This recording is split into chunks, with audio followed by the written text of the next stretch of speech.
are back. Welcome to my preview and predictions for the opening week of the third round of the Carabao Cup. For those of you who didn't know, this is taking place both this week and next week as the FA try to split up the Premier League teams over the course of those who are playing in the Champions League and the Europa League, meaning that all the fixtures will get played over this week and next week. Speaking of the Champions League football is back tonight. And if you missed yesterday's video, which was my preview and predictions for tonight's matches in the Champions League, you can check that out, available at the top of your screen right now. And you still have time to get involved with the remaining videos we're going to be doing for the Champions League this week by heading over to the community page and having your say in the polls for tomorrow's video and Thursday morning's video, as well as the community polls now being up for the two videos we're going to be doing on Friday, which will of course be the return of Premier League and La Liga predictions.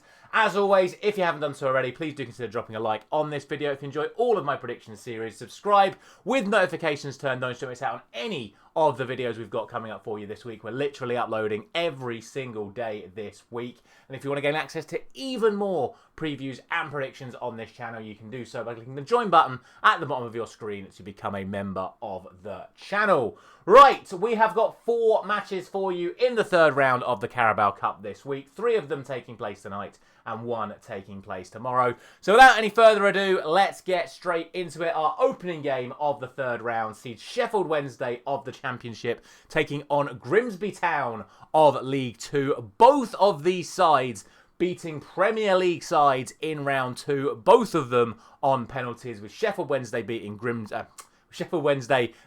Leeds United and Grimsby beating Manchester United. However, only one of those sides cheated to get to this position. It is an absolute disgrace that Grimsby are still in this competition. 1 minute or 1 month or 1 year, it does not matter. They fielded an ineligible player to play against Manchester United. That player got involved in the match. He took a penalty in the penalty shootout. He played a big part in the reason why Grimsby got through to the next round of this competition, and why they're still in it at the expense of a £20,000 fine is an absolute joke. Like, could you actually imagine if it was the other way round and Manchester United had fielded an ineligible player? There is no doubt in my mind that Manchester United would have been chucked out of this competition, or at the very least, they wouldn't have been allowed to play in this round and Sheffield Wednesday would just get an automatic bye. But no, because it's Grimsby, because it's League 2, because they beat Manchester United, even though they cheated, they still get to play in this round of the Cup instead of being chucked out. I wouldn't have even cared if United didn't get through and Grimsby just got chucked out and Sheffield Wednesday got through. But no, they just get to play on because cheaters always seem to prosper under the rules of the FA, unless you're a so-called big club. And let's take a moment to think about Sheffield Wednesday, shall we? A club that almost went out of business a few months ago. A club that's had to put academy players and essentially children on their own substitutes bench just to field a team every single week. They didn't have to cheat to beat a Premier League side like Leeds United, but Grimsby, they can just play whoever they want and they get away with it. So at least you'd have some sort of excuse if Sheffield Wednesday would have done it. But no, they did everything legit and they absolutely legitimately beat a Premier League club. But not Grimsby. They just did whatever they wanted and they still managed to get through, and they only get the smallest punishment imaginable for them. Since the second round, Sheffield Wednesday have played to and lost to, unfortunately for them, either side of the international break. Both matches actually at home as well, losing to Swansea and then Bristol City. And on both occasions, they weren't even able to score a single goal. So they're not coming into this game in a good run of form. Grimsby, of course, played through the international break because they're a League 2 side, and they haven't really done much better. They've played 4 matches since the Manchester United victory, losing to Bristol Rovers, then Bradford before getting a win at MK Dons, but then drawing again at home this weekend to Cambridge United. So realistically, neither of these sides are in a good sort of place momentum-wise coming into this fixture. In terms of the team news, at Sheffield Wednesday did make some changes in their win over Leeds. However, due to that limited squad size that they have, due to the fact that they are literally on their last legs in terms of money, they don't really have a squad size capable of being able to change their entire team and still be completely competitive. So I wouldn't expect a full rotation from them. In terms of Grimsby, the only player different from the Manchester United game to the game that they played literally this weekend was the striker. So I would not expect them to make wholesale changes here. You'd expect them to try and capitalise off of the win over Manchester United by trying to get through to the next round as well. And against a side like Sheffield Wednesday, who are struggling for players, it is a genuine opportunity for them to do so. The only problem from a Grimsby perspective, though, is that these two actually met last season in this competition. And it was at Grimsby's ground, and Sheffield Wednesday won 5-1. Obviously, an awful lot has happened for both clubs since that game last season, but you would still expect Sheffield Wednesday to be the favourites for this one. I don't think it's going to be as convincing as the 5-1 it was last season. I do think it's going to be a narrow one. To be fair, penalties again wouldn't surprise me, considering both sides already produced those results over Premier League teams. But I am still going to go for that Sheffield Wednesday victory, and I'm going to go for a 2-1 win to Sheffield Wednesday. Next up, probably the biggest game of the week in regards to a sort of big clash, shall we say, because we've got two Premier League sides taking on each other in this one. It is Brentford against Aston Villa. Brentford got a 2-0 victory away at Premier League side Bournemouth in round 2. A very good result for them. Aston Villa did not have to play because they are one of the Europa League sides coming into this competition, so they got a bye for round 2.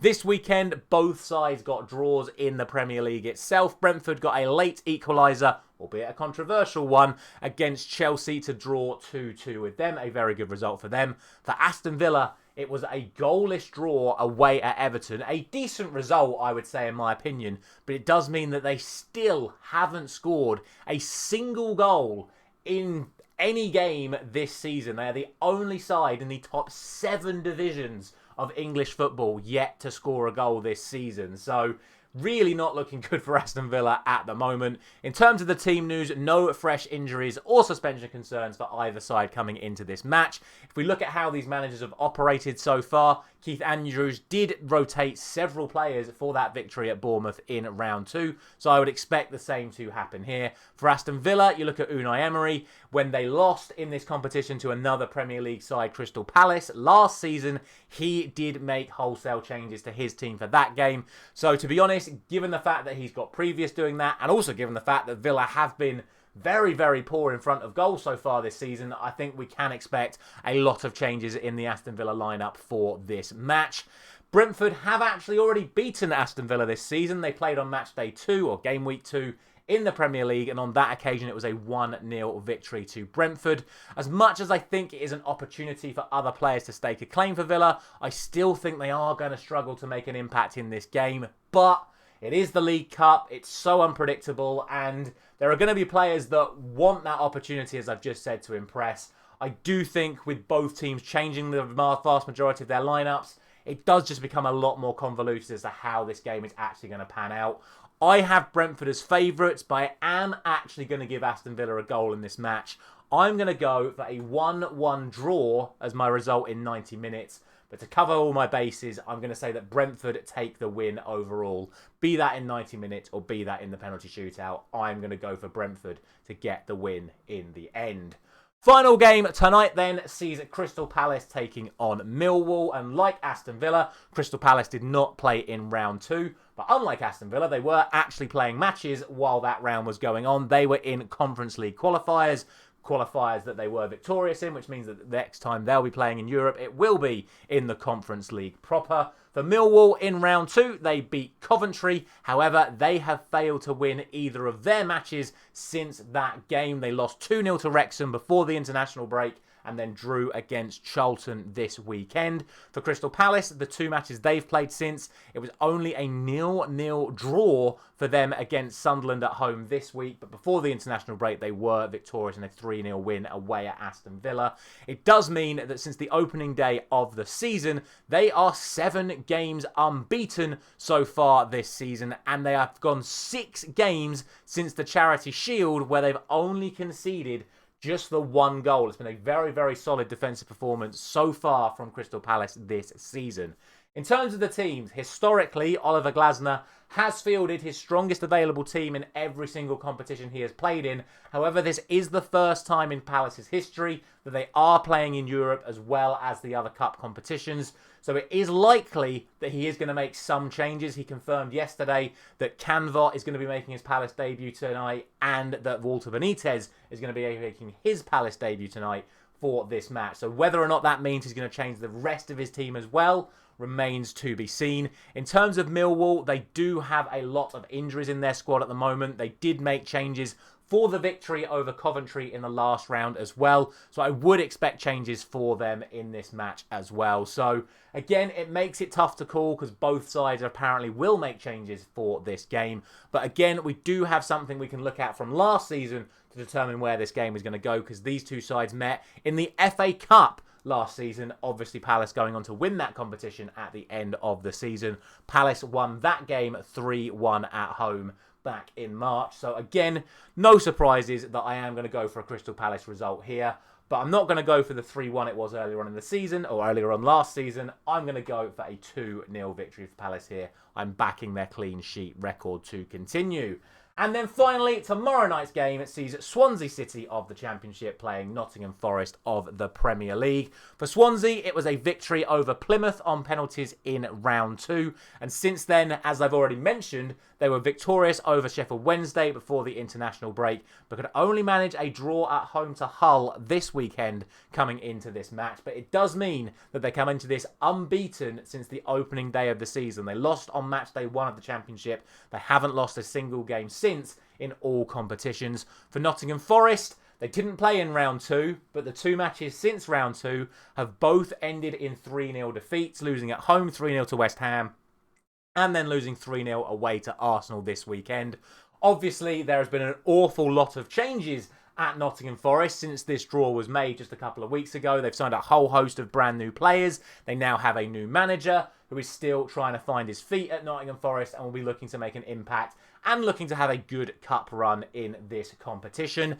In terms of the team news coming into this, if you look at what Swansea did in the last round, they did make some changes, but not as many as most of the other teams we have talked about in this video so far. For Nottingham Forest, you realistically have to look at what Ange did in his time at Spurs, and what you would say is that he did tend to play a relatively strong side in all of the cup competitions. Never full rotations for him, but maybe like half the team at most. But what I would say is, again, they've just lost 3-0 to Arsenal. He's got a brand new squad that he's trying to figure out who his best players are. It's an opportunity to play the players that didn't play against Arsenal this weekend, and there will be players looking to make an impact. So it wouldn't surprise me to see Ange change his whole lineup for this game as he looks to build some momentum into the next Premier League game at the weekend.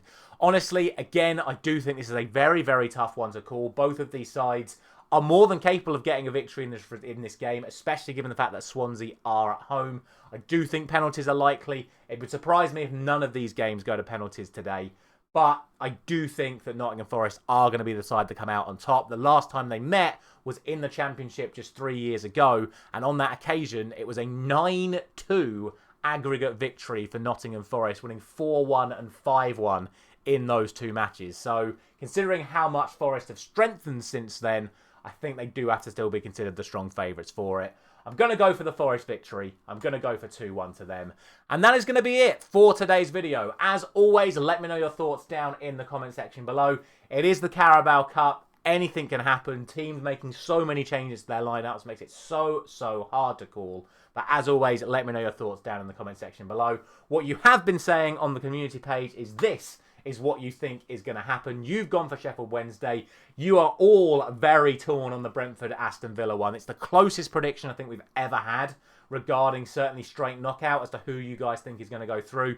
94% of you going for Palace, 77% going for Nottingham Forest. So unsurprisingly, the favourites being picked for 3 of them. But yeah, Brentford Villa is the dodgy one. It's going to be a close one. I think all of these games have potential to go the distance tonight and tomorrow, but we shall see. That's what you guys are saying. That is what I'm saying for these fixtures. As always, thank you very much for watching. I'll be back same time tomorrow morning for Wednesday's previews and predictions in the Champions League. So a final thank you very much for watching once again, and I'll see you tomorrow.